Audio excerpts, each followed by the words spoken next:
Welcome, and thank you for participating in this virtual public kickoff meeting for the North Greenwood Community Development Code Amendment Project. The presentation will include an overview and schedule of the project, a summary of study efforts performed to date, highlight North Greenwood cultural heritage and history, peer community case study examples, small group discussion, and steps leading into the next phase of this project. The consultant project team is headed by Catherine Hartley of Benish. While Ms. Hartley serves as the project manager, other key members of the team include myself, Ennis Davis, Ivy Van, Jennifer Cross, R. John Anderson, and Juan Murat. The North Greenwood Community Development Code Amendment Project consists of four general stages.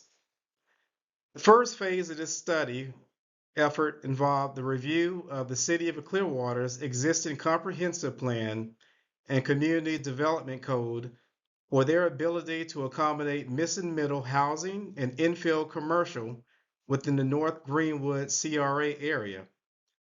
The second phase will engage the community to determine what missing middle types are acceptable to the community. The project team will then develop zoning code and comprehensive plan language that will align with the community's desires and vision. During the final phase, the draft plan will be presented to the community for review, then revised based on community feedback prior to city adoption. This work, which began in April 2024, is anticipated to take place over a 12-month period. Community engagement includes this July community kickoff meeting and a Game of Zones event that will take place in September. The code writing process will take place during the fall, and a draft code will be presented to the community and amended during the months of November and December. City adoption is expected to take place during the first quarter of 2025. Missing middle housing is defined as a residential building that contains multiple housing units. The term describes a long neglected middle of the housing spectrum, which involves buildings ranging in size and density between a single-family detached home and a mid-rise apartment building. These types of residential buildings are described as missing because for many decades, this kind of housing has been illegal to build in almost every corner of almost every city in the US. Examples of missing middle housing include duplexes, triplexes, and fourplexes, courtyard apartments, bungalow courts, townhomes, and live-work loft units. So during the months of April, May, and June, the team focused on the discovery phase of the North Greenwood CDC Amendment Project. This included review of the existing comprehensive plan and community development code. It also included meetings with several community elders, property owners, residents, and stakeholders. This engagement process was initiated and intended to assist the project team in understanding the history of the neighborhood, the cultural heritage and significance, and the community's vision for the neighborhood. This ongoing community engagement work is being conducted as a method to ensure that the community leads and guides all work efforts associated with the North Greenwood Community Development Code Amendment Project. What we heard so far was a story of a rich neighborhood filled with wonderful cultural heritage, a unique history, story, and legacy. This outreach resulted in a number of key issues, concerns, and direction to guide the project. These include the important role that schools, churches, and businesses have played in the neighborhood's history, the need to preserve and reuse older structures that are culturally and historically significant to North Greenwood's story, and the history, pride, and individuals who have come together, and those things are viewed as neighborhood strengths. In addition, stakeholders mentioned that it was important to make sure community and cultural essence remain in place and that this work helped protect residents and property owners against the threat of displacement, gentrification, and loss of what makes the North Greenwood community a special place. Stakeholders shared the heritage and history of MLK or Greenwood Avenue and its role as the walkable heart of the community.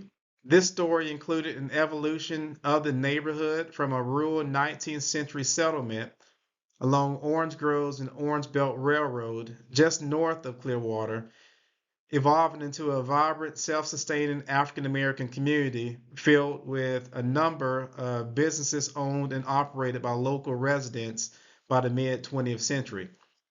As a result, stakeholders mentioned the need to evaluate zoning flexibility in a manner that helps reactivate Greenwood Avenue as a destination while also stressing the importance of ensuring community and cultural essence remain in place. In addition to stakeholder engagement and outreach, the project team also walked the neighborhood to identify and document the cultural and built environment of the community. Sites expressed as significant to the North Greenwood story along Greenwood Avenue included the Greenwood Park Grammar School, which dates back to 1925, the Larkins Funeral Home and the Park Theater, which both were built in 1947, and legacy businesses such as Big Jim's Barbecue. As mentioned earlier, community elders and stakeholders also expressed the importance of North Greenwood's historic churches and the role that they played on the development of the community. Many of these congregations date back to the neighborhood's late 18th, 19th century founding, including the St. John's Primitive Baptist Church, Mount Carmel Baptist Church, and the St. John Missionary Baptist Church. This work conducted to date sets the stage for a community-led approach to revamp the community development code process known as within-gentrification as a strategy to combat gentrification and displacement of existing residents, property owners, and legacy businesses. Thousands of historic African American communities have suffered from gentrification or have been erased completely throughout the state of Florida and the country over the last 50 years. When communities are displaced, the common factor that is that residents in those communities were not at the table when zoning and development decisions were being made to determine that neighborhood's future. In other words, they say if you don't have a seat at the decision-making table, you're likely on the menu. Well, with gentrification takes the approach quoted by Shirley Chisholm, which is if you don't have a seat at that decision-making table, you bring a folding chair. With that in mind, gentrification can be described as revitalization that is led by people already within the neighborhood. When decisions about a neighborhood's future are determined by the residents that call it home today, the outcome is generally a revitalization approach that is appropriate for allowing that community to prosper in place as opposed to being displaced by redevelopment. And there are several examples of missing middle housing where this gentrification approach has successfully been implemented in peer neighborhoods across the country. Some examples include the neighborhoods of Bronzeville on the south side of Chicago, La Villa in Jacksonville, Florida, and the Third Ward in Houston, Texas. There are also several infill commercial examples where this gentrification approach has been successfully implemented in peer neighborhoods across the country. Examples of revitalization of neighborhood business districts similar to MLK or Greenwood Avenue include King Lincoln District in Columbus, Ohio, Oretha Castle Haley Boulevard in the 3rd Ward of New Orleans, the historic East Side of Jacksonville, and the Jackson Ward neighborhood in Richmond, Virginia. Common Community Development Code zoning, land use, and design principles implemented in these examples include the ability to protect existing residential neighborhoods from displacement of long-time residents, a look at limiting lot aggregation and lot widths to ensure that infill development is compatible with the historic built environment, allowing historic residential and commercial land uses, including historic densities of what these neighborhoods were built at originally and during their heyday, the encouragement of reuse of historic sites within the neighborhoods, ensuring that new construction is compatible in scale and architectural scale with the historic context of the neighborhood, and prohibiting certain uses that could have a negative impact on the neighborhood. Additional strategies that have been utilized in these successful peer community examples to encourage market rate revitalization while not displacing existing residents, culture, and history include the ability to create sustainable mixed-use corridors that act as local destinations that also recognize the historic character of the commercial spaces within them. Ability to facilitate and create spaces for neighborhood economic development, maintaining and developing spaces that allow for the continued cultural practices in those neighborhoods, such as community gatherings, events and festivals, and the use of open space, and the ability to preserve existing recreational uses in areas such as parks, community centers, schools, and open spaces. With this in mind, the project team would like to hear from you as our community engagement efforts and outreach strategy efforts continue. We invite you to submit your questions and comments via email to Catherine Hartley at chartley@benish.com or by phone at 813-220-4569. So a few of these questions that we have that we'd like to hear from you include, how would you describe your memories of the neighborhood in a few words?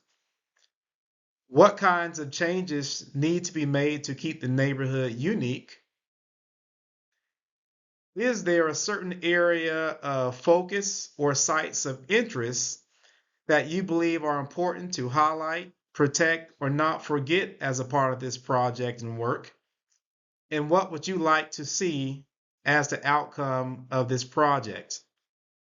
So again, we invite you to provide your answers as well as any questions that you may have to the work that is being done to Catherine Hartley by phone at 813-220-4569 or to Catherine Hartley by email at chartley@benesch.com. The next steps for the North Greenwood Community Development Code Amendment Project include a Game of Zones public engagement activity in September. And during the fall, the project team will then work on the development of a draft code amendment based off this feedback.